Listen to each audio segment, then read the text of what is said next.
நீ விசுவாசிங்க. யாரெல்லாம் இயேசுவை சிறுமைப்படுத்தி கேவலமா பேசினாங்களோ, 3வது நாள் இயேசு உயிர்த்தெழுந்து நின்னார் பாருங்க, எல்லாம் நடுங்க ஆரம்பிச்சுட்டாங்க.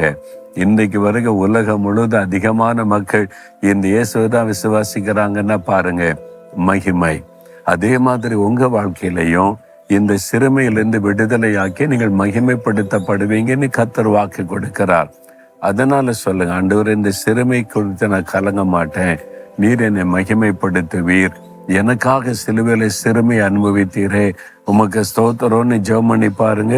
துக்கம் மாறிடும், சிறுமை தன்னைத்திலிருந்து விடுதலை உண்டாயிரும்.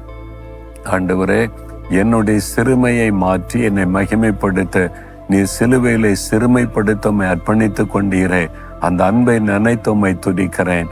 என்னுடைய சிறுமையை மாற்றி என்னை மகிமைப்படுத்த போகிறதற்காய் ஸ்தோத்திரம், ஸ்தோத்திரம்.